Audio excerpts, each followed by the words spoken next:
I want to welcome each of you to the discussion today on Ferguson, a movement for a moment. For those of you who don't know, theMargins is a social media platform.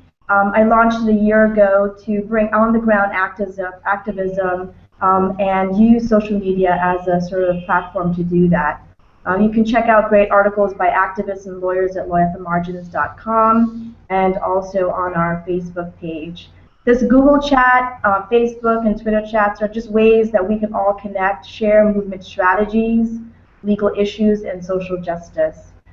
Today, I'm pleased to be joined in this discussion by Muhammed Malik, a human rights activist based in Miami, community fellows and Amnesty International organizer Larry Fellows III, and human rights lawyer Meena Jagannath. We're going to have these awesome folks who've been involved directly in organizing around Ferguson around the country to share their observations and thoughts. And then I'd like to encourage all of you who are joining us to share your comments. On the left-hand feature of Google Chat, you can raise your questions, and I hope that we have an engaging conversation to push each other collectively towards really the aspirations and for Martin Luther King Day that's coming up. So welcome all. Let me start with Larry. Why don't we begin with some of the actions you've been involved in around the Ferguson and throughout the United States, your observations, how you've been involved. Let's begin with that and have each of our guests sort of share their work around organizing. Okay. Initially, in August, I started with the protests early on. A lot of the times we didn't really know as a collective, as, you know, angry, upset, frustrated citizens, what exactly we should have been doing, you know, but taking to the streets and voicing how we felt towards the police. And then on, we became more organized. We had more people come in and kind of do trainings with us, do civil disobedience training, do de-escalation trainings, and it kind of really grounded us on how to be more focused in our actions.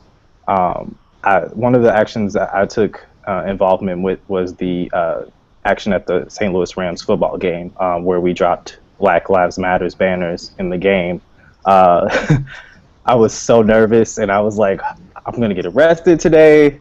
But it was really like exhilarating, like seeing, you know, so many like angry faces, like, oh, this is not the place for a protest, you know, this is a football game, you guys should take that elsewhere, go back home. And it was just like, I've lived in St. Louis all my life, this is my home, this is why I'm here, you should take notice. And then dropping that banner on the screen was like one of the best moments for me. And it wasn't just about me, it was just about what that stood for, and really taking into our own hands the attention that people needed to be focused on with what was going on. And then to see like players, you know, throw their hands up when they came out at the start of a later game, I thought was like, this is why we do this. This is why this is a groundbreaking moment in not just St. Louis, not just in Ferguson, but nationally. It's really cultivated so many different movements in bigger cities. But I think it's I mean, it's still continuing. We're like 149 days in, so. Muhammad, do you want to sort of share your observations? I know you were also in Ferguson doing as an observer for Amnesty International, and you put together a report based on that, and been continuing work even before Ferguson around Trayvon Martin in Florida. So if you want to speak to both or any of your experiences. Yeah, so I think it was back in August where we were pulled in. Amnesty International gave me a call. There was about 13 of us, and we were called in to sort of come and observe on the ground the police repression, allegations of militarization, all these responses and crackdowns. And when I first got the call, it was actually like the day, I think it was the day before like a wedding anniversary or something like that. And I told my wife, I was like, yo, I have to get out of here and go to Ferguson. And she said, well, this is more important right now. This is, as you're South Asian, I'm Arab, you need to go over there.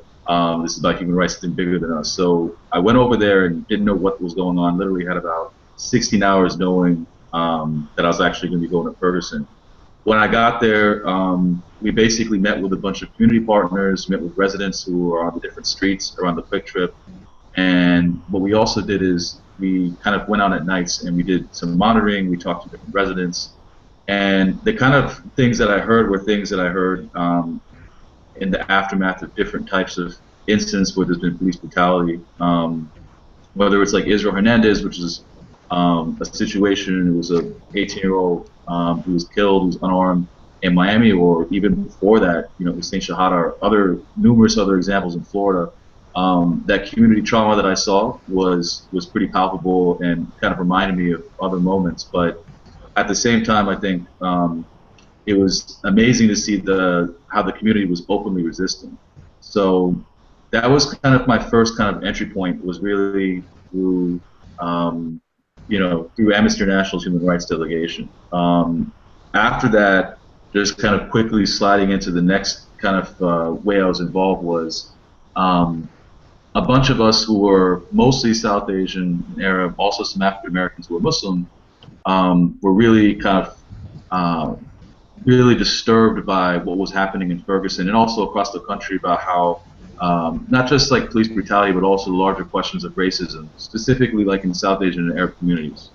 And so what we decided to do was found Muslims for Ferguson, and a number of us actually went to Ferguson together during Ferguson October, which was one of the bigger kind of mobilizations months ago that happened.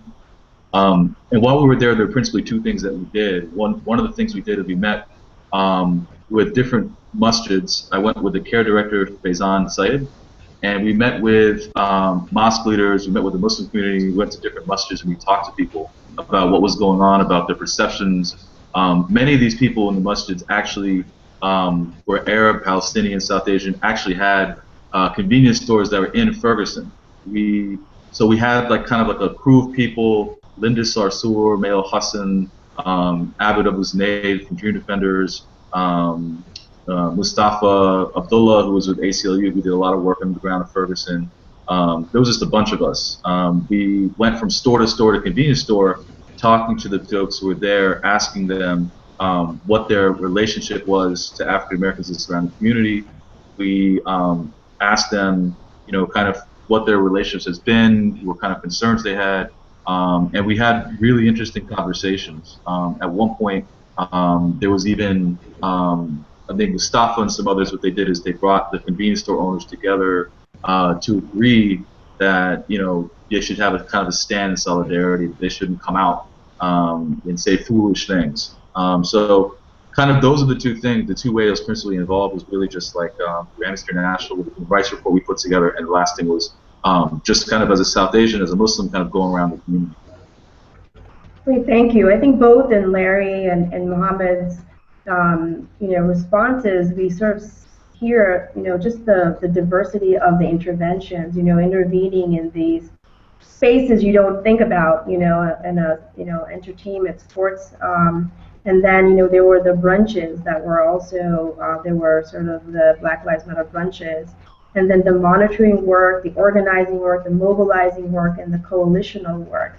I want to bring Meena into the conversation. We're talking about the way in which you participated either in Ferguson before around police brutality work, your involvement, and maybe as a lawyer, what's the role of a lawyer? Myself as a lawyer, thinking about this gross injustice in terms of the non-indictment, both in Ferguson, but New York City, and really across the country. What are our responsibilities as legal professionals, and how do we critique within and without? If you want to add a little bit about that, I think that might be helpful. Sure. Well, first of all, thank you for inviting me, and thanks everyone for tuning in.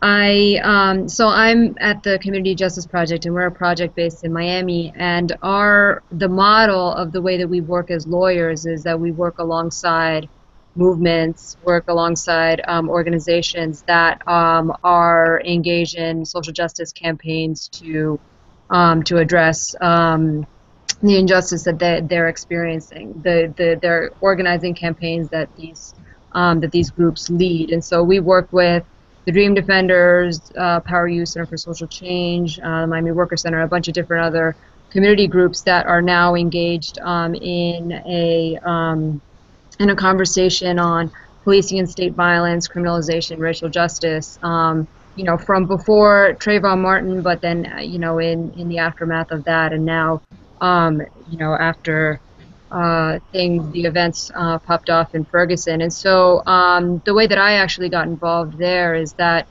early on there was a sense that unless we were actually called to go and participate, we wanted to just organize locally, and we did do that together with some of these groups that I mentioned. But towards the end of August, around the weekend of the Black Lives Matter ride, as well as I guess it was Labor Day weekend, a lawyer colleague of mine, Purvi Shah, who had already been to Ferguson, had said that some of the organizers started to feel like they weren't adequately supported legally, or that they needed additional folks that have experience working with grassroots organizations, working with movements to come and work with some of the legal workers and lawyers there on the ground in St. Louis, and see how we can support them. And so I was on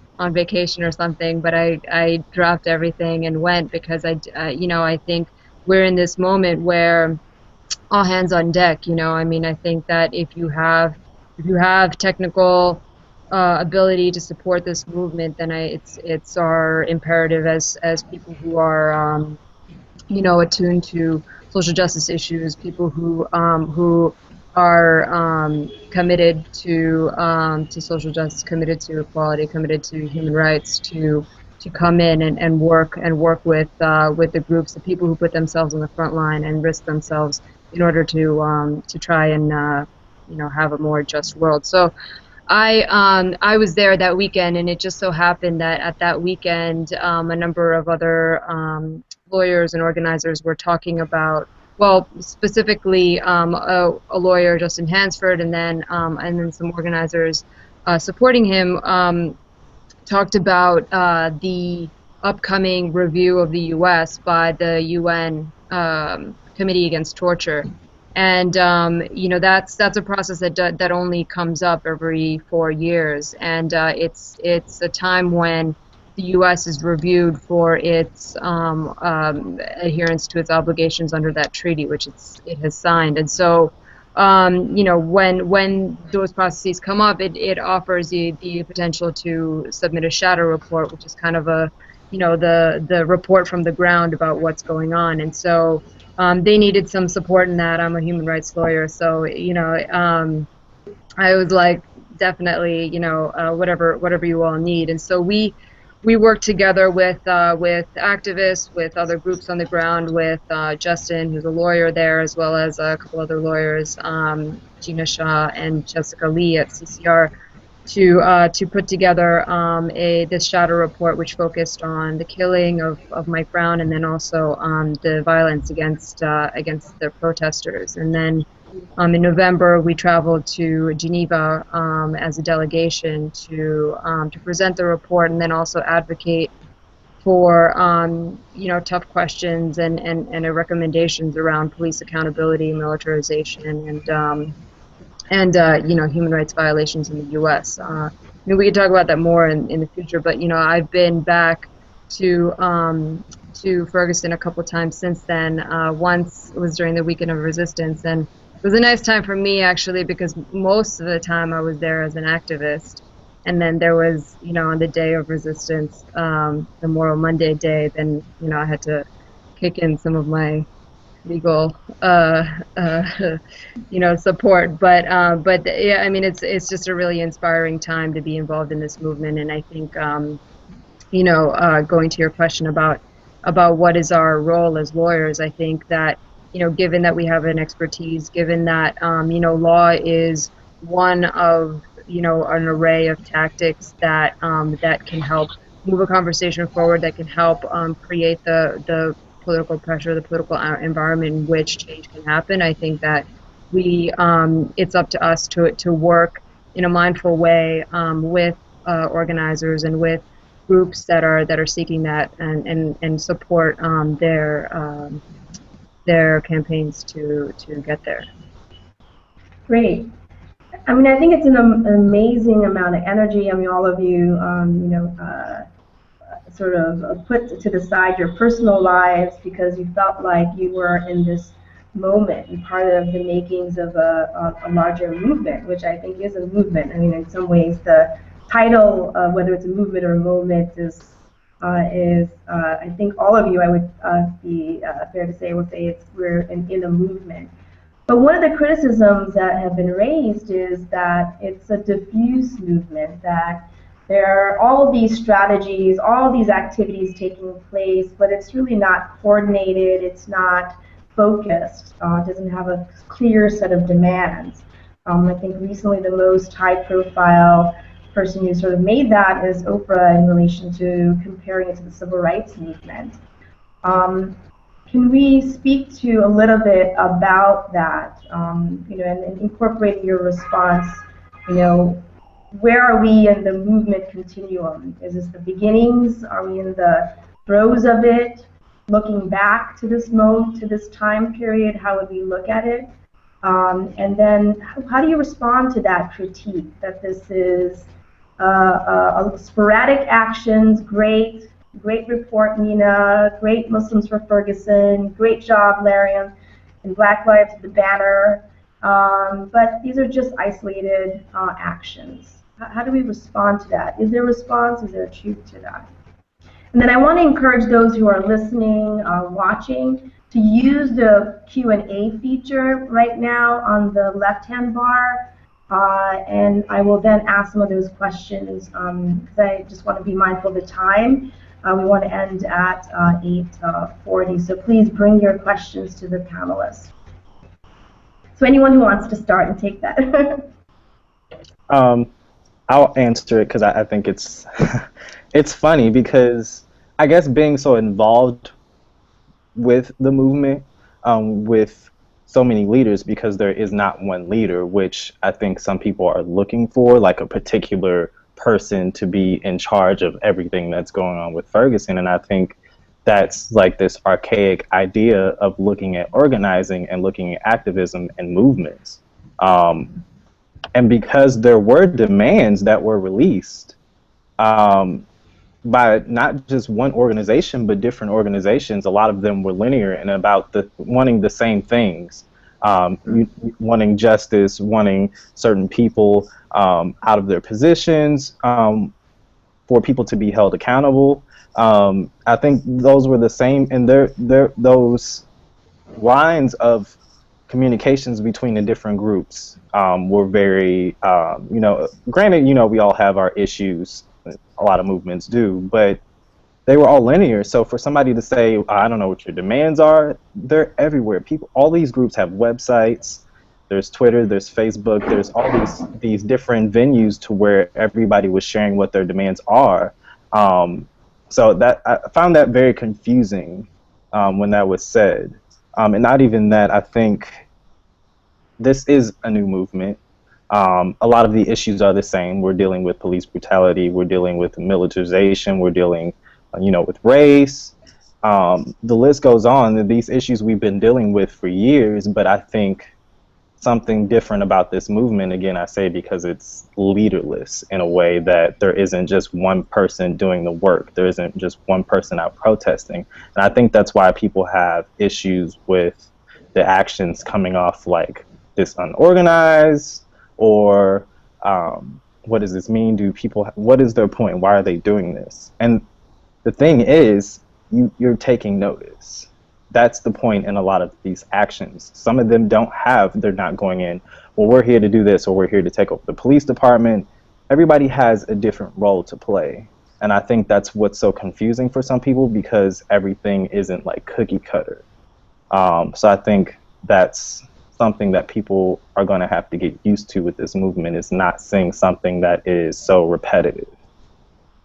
Larry, I just want to pick on one other point about this being leaderless. I mean, do you think that this is actually an intentional movement strategy? Because one of the critique of the civil rights movement is that it was very male-centered, hierarchical. Ella Baker, one of the foremothers of organizing in the civil rights movement, made that critique, and I think that those looking back sort of say that the movement doesn't need charismatic leaders. We need to activate all organizations, and I'm wondering if the Ferguson is a response to that, is lessons learned from the civil rights movement. Not that that it's strategic in not having one leader. I don't want, before I have Muhammed and Meena respond, I just wanted to see what your thoughts are on that, since you did talk about it being leaderless. It was never intentional. I wish I could say it was, but it wasn't. It was going into and it's funny that you say that, because early on it was, male-centered when women were doing the work. Women were on the front lines. Women were at the front challenging the police or whoever we were protesting to say something and be held accountable. And there's a lot of queer folk that were involved in a lot of this work that were not centered and didn't necessarily, for me, didn't necessarily feel comfortable in certain spaces because it was male-centered. But I feel like it's something as a growth. Like, we're all having to figure out, okay, we can't keep excluding certain people when we're all here for the same reason. So it became a lot of people creating spaces like, well, they're not inviting us, then we can create our own and bring people who are like us to speak up about how they feel. So there's definitely a lot of growth. But I've always mentioned early on, like, it was women that were doing the work, even though it was centered around, heterosexual men. But there were always women that were at the front lines that were risking their lives, risking a lot for their families to come out and protest. Meena, Muhammed, thoughts on the critique, or just movement strategies? How are the movements different? I mean, it's always, any social movement post-civil rights is compared. The Occupy movement was also compared to the civil rights movement. There's a narrative of it being this very homogeneous, organized movement. I'm just wondering if that was in fact true, whether the critiques are true, if you can speak to that based on your experience. Well, just to go back to the previous question on whether there's a deliberateness about the diffuseness. I mean, I think it's interesting being in the Miami movement and also being really close to the folks in the movement in St. Louis, and there is some coordination that's happening at the national level, but I think that there is a deliberateness in leaving it to local organizations, local groups that have already the connections and the infrastructures to determine, their goals for their city and the way that they want to see that justice in their communities. And so that, I think, is a deliberate, it's a deliberate thing, at least across the nation, that there is that there be a more like indigenous quality to the organizing. But I think also there have been moments at which people have converged in St. Louis and converged in New York, because actually, I mean, there's a lot of sharing and inspiration and just momentum that people gain from being together and sort of being in the struggle, like in the same place physically. And so I think there's a little bit of both. The other thing that I wanted to say about that is I think with Oprah and all that, I think it's easy to retrospectively look at a movement and gloss over, the ups and downs of, that don't get recorded in history. So, I mean, that's, if you're looking at the civil rights movement, that is a perspective, as someone who wasn't in that movement, it's easy to kind of not understand, I guess, all of the complications that happen in building a movement. And so, I think, I think that we are at the beginning of this movement, and while there is kind of a sense that like we're kind of refighting the old fights of the civil rights movement, I think there are some lessons learned. I think that people are not, they're not approaching this with the naive sense that legalistic solutions are actually going to produce the change that people want to see, and so right now, like, there are really important conversations, people grappling with the idea of what does justice mean. If it's not changing the law to do this and that, what do we actually want to see in our communities? What does a change look like? And that, I think, takes a long time to kind of suss out with your communities and articulate. And so in the meantime, I think as we're consolidating that vision, we are feeding off the energy of one another, and actually deliberately building a movement, building solidarity, and building community with one another.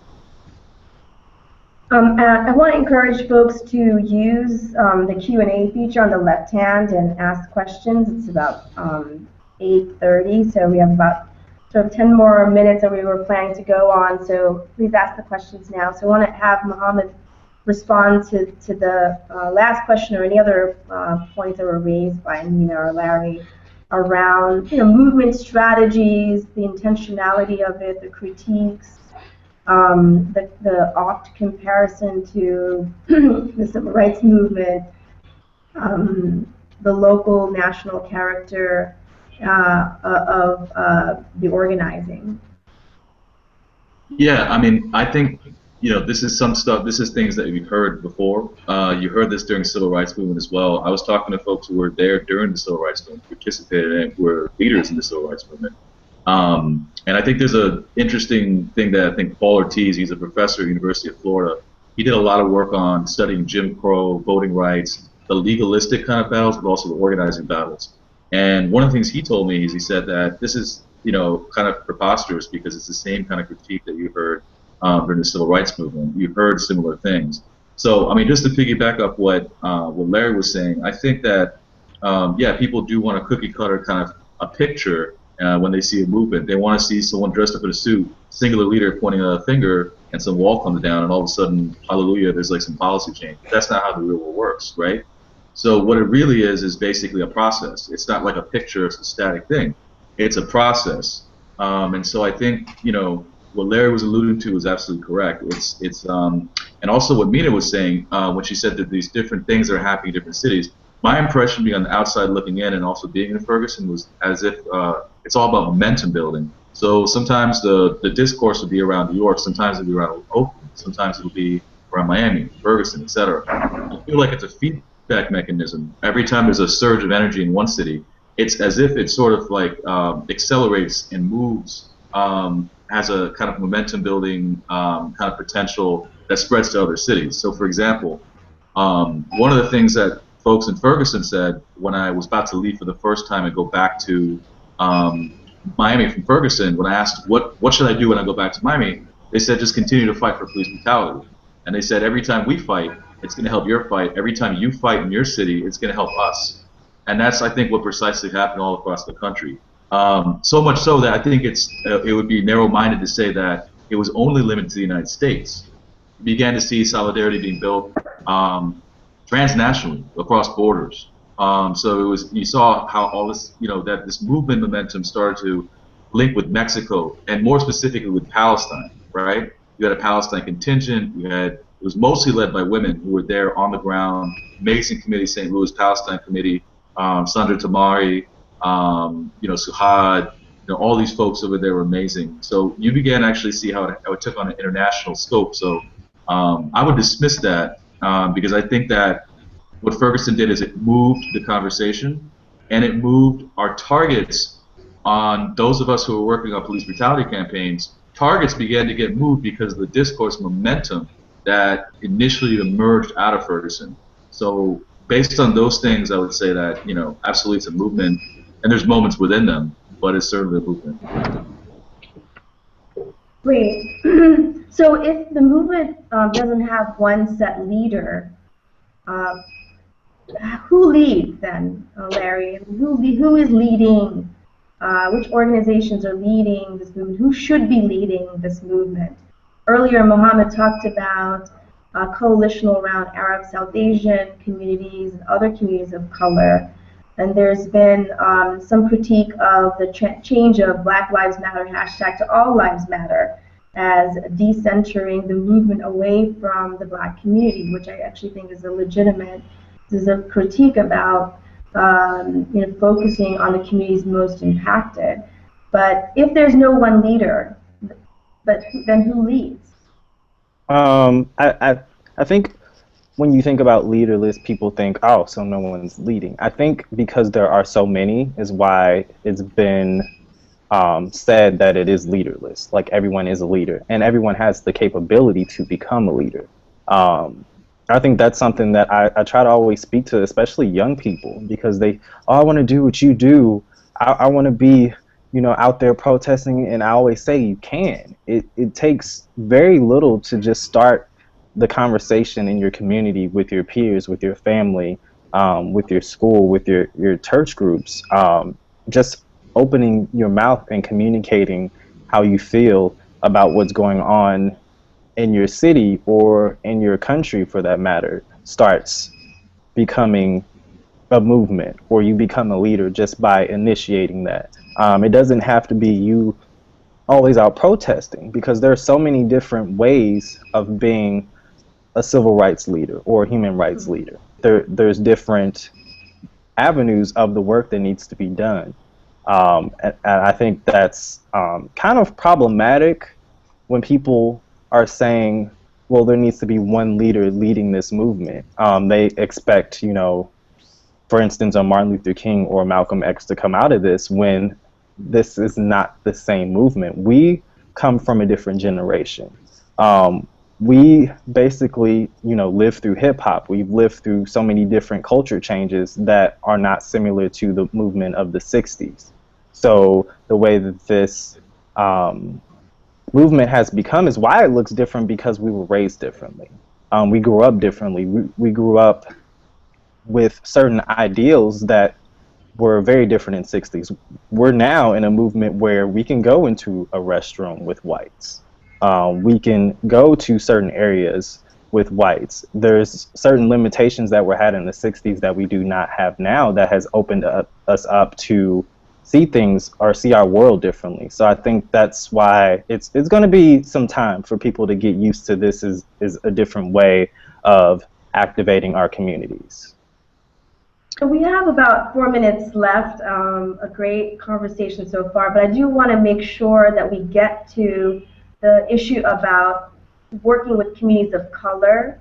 How does the diversity of the movement, you know, how does that sort of impact who speaks, who's seen, who's visible?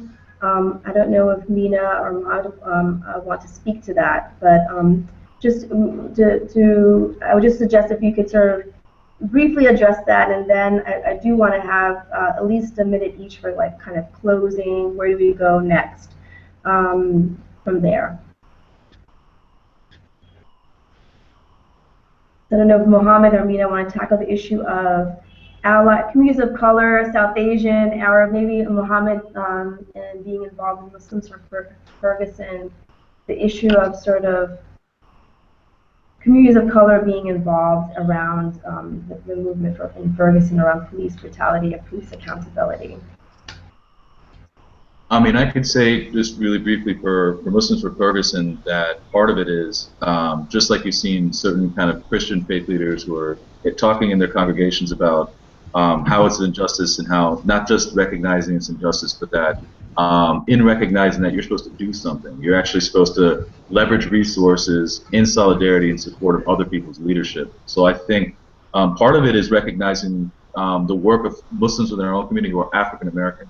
And so there's a group called Muslim Art that does this kind of work. So I think part of it is supporting and recognizing that leadership, like many more Muslims have been doing, particularly around this time, to carry on those conversations. And I think in terms of organizing, looking more to the example and the leadership of African Americans within our Muslim community. So for example, Make It Plain in Philadelphia, amazing. It was mostly African American Muslim women in Philadelphia. They provided now an amazing new kind of example of what organizing looks like in communities. So I think lifting those examples up and I think really highlighting that kind of leadership is important. And yeah, Meena. Just really quickly, I mean, I think for me, this whole movement has brought to the fore a very important conversation around privilege and where, you know, allies situate themselves vis-a-vis, you know, for me, what is most definitely a movement to uplift the black community and actually highlight the fact that our system, you know, systematically dehumanizes and excludes people in the black community, and you know, that's not a society that I want to live in. And as somebody who has privilege and access, you know, more so than anyone in the black community, or many people in the black community, it's a part of, you know, the way that I see myself in this movement is as someone to support. And I mean, you know, identity-wise, it's interesting because you choose moments to step back, you know, and you have to be conscious of when it's not your time to speak. And so you know, it's a reflective experience. So it's something that requires self-critique and, you know, awareness, and to the, you know, I try to be as best of us ally as possible. So we're actually close to our time, and we covered a lot of ground, and I want to thank each of you from the sort of on the ground diversity in terms of movement strategies, organizing across the country, and the vibrant and creative and innovative ways in which communities have been resisting. I think we heard that. We heard about different strategies in terms of using the Human Rights Forum, the Amnesty International's report. All of those are actually on the event page for those who want to read them further. Organizing, mobilizing, resisting, and continuing that, and the introspection that we need to make in terms of continuing this movement forward, how to be good allies, to check our privileges at the door, to critique, and to also kind of, you know, challenge a mythos around historical movements and movement making, and really understand how movements work. So I want to end with each of you sharing sort of what's next in sort of 1 minute.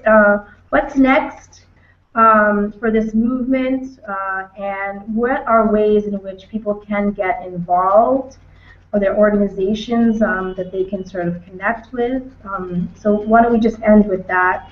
I also want to thank Albert Garcia, who's the behind-the-scenes tech producer for this Google chat, and is making sort of all this sort of run smoothly in terms of acknowledging those who are not present and giving credit. As a labor activist, I always try to give the shout-outs. But so why don't we start with you know, let's say Larry, in terms of what's next, how do we get involved, where is this movement heading?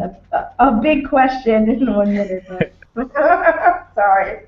It's okay. You're used to it. Big question. I am. Yeah. I think definitely it's funny because coming up to Martin Luther King Day, I think it's very important to really think, you know, why we haven't really progressed as far as not just the nation, but in our own communities as far as we thought we should by now. Not to say there hasn't been progression, because there's definitely been a lot of progression, but when we talk about race and we talk about militarization and we talk about a lot of dehumanizing factors in this country, it's important to really think how, as individuals, we can take part in that change. What do we need to be doing with not only ourselves, but in our communities to start progressing to a world that we want to live in, that people around us, different races, are able to walk it the same way. Again, you know, recognizing our privileges, like what are we doing with ourselves that why this change is not progressing like we want it to be or like it should. So I definitely think that's important. And ways to get involved. Yeah. Oh, ways to get involved. Yeah, gotta have that. Lawyer, but organizer at heart. Yeah, starting small, talking, communicating with your family, with your friends about what you feel is not okay. Like, I think it's come to a point where a lot of people are scared to say something, me, myself included, where you don't want to say the wrong things around certain people because you don't want to, rock the boat. But I think the boat needs to be rocked. I definitely think people need to start opening their mouths and say, hey, I don't like that. That's not okay. I have an issue with that too. I'll sit on a plane sometimes and I'll hear a conversation. I'm like, that's not okay. And I'm like, is this the right moment to say something? Because you see this future like it escalating really too high. But I think people just need to start opening their mouths and start saying and speaking up for others that may not feel comfortable speaking for themselves. Start being that voice of change. I think that's the first step, and that leads to bigger and greater things. But start small. So, Meena, Muhammad, what next and how to get involved? I'll just quickly co-sign what Larry said there. For me, actually, it's really interesting and exciting, the front of human rights, and right now some of our brothers and sisters are coming back from Palestine, which is super exciting for me as somebody who's worked a lot in the international community, but then also to think about the way in which this movement differs in some ways from the civil rights movement and actually builds on the sort of vision of Malcolm X when he returned from his trip to Africa, in which he called these issues human problems. They're not civil rights problems. They're problems of humanity, and that provides a really opportune moment or opportunity to start to build solidarity with our brothers and sisters elsewhere that are similarly oppressed, people in Palestine, Mexico, Brazil, movements all around the world where people are faced up against the state, people are faced up against the same issues of dehumanization and a failure to respect people's basic human dignity. And so I think that the future of the movement lies in building greater global solidarity with movements and actually working together to deal with racism and oppression everywhere, not just in the U.S. But I think what's interesting about the U.S. is that we have we are a power that operates as a sort of dominant force in in the world, and it's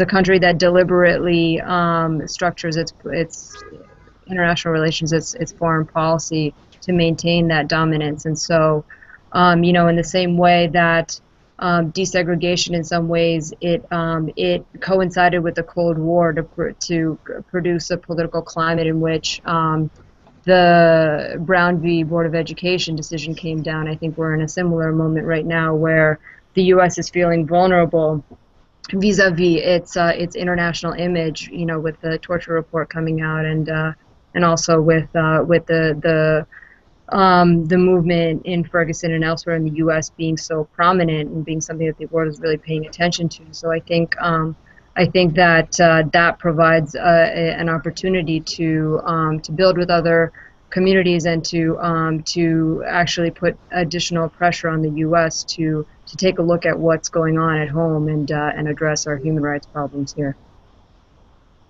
Great. I'm going to have you come back, Meena, and talk about more about sort of the global solidarity work. But I'm glad you raised that issue because, I mean, one of the things that we often forget is the Black nationalism, Black power movement were intricately connected to anti-colonial and post-colonial struggles globally. So this is actually not new to 2014. It has historical antecedents. It's just that we choose not to see that, and it's an area that I think we need to really explore a little bit more deeply. And I think Malcolm X is one representation of that, but there are many historical examples of global solidarity actually since the turn of the century. But we are out of time. I want to thank the viewers. I want to give Muhammed sort of the last word on terms of what next, how to get involved briefly.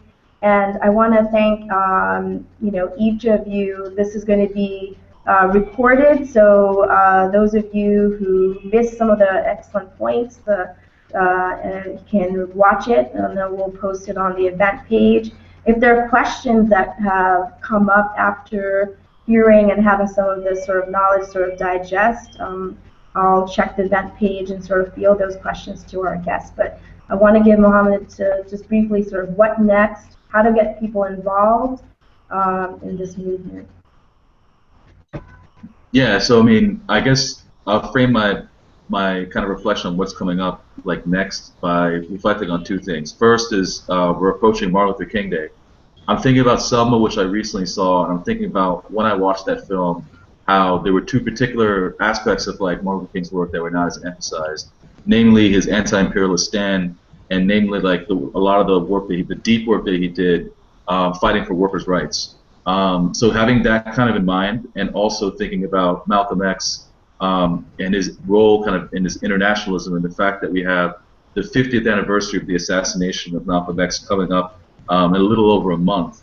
I think thinking about Dream Defenders, thinking about what's happening around the world, and how social media can be used to kind of connect folks and how folks are going on delegations. I think 2015, kind of looking back from the past year, is going to have a lot of lessons for us to learn about how to link movements across borders, and also how to leverage our communications and social media across the borders as well. The state is going to keep evolving in terms of how different movements are using tactics, and so I think we're going to be kind of learning as we go in many of these kind of respects. But I'm really interested in kind of just the communications aspects of how we kind of keep a narrative alive that racism is a serious question that we have to address, and that it's wrapped up with state violence that's internationalized, that's not just the police on our streets, it's not just militarization of police, but it's violence across the world. So I think the most important thing to do, I guess, in 2015 is to keep an open mind and also kind of reflect on the history of folks who have fought so valiantly to give us examples of what we can do in the future. Great. I want to thank and show respect to Larry, to Meena, and Muhammed. You know, the movement work is hard, and it takes away each of us from our personal lives in many instances, but it's for the greater good. And so I sort of really want to show respect to each of you for giving the time today to be on this Google chat. Hope you can come back again and talk about a number of the issues that you raised. And those who listened, if you have any questions, you can go to the Facebook event page, and I'll follow that and try to respond to each of your questions and you know, direct you to the appropriate organization or individual. But again, I want to thank everyone for participating, and have a great evening. And actually, I'm in Dhaka, so it's a great morning. So this is a international. We got Miami, I guess Florida, New York, all sort of states covered. So we're already doing our global solidarity bit for racial justice. Okay, take care. Thank you. Thank you.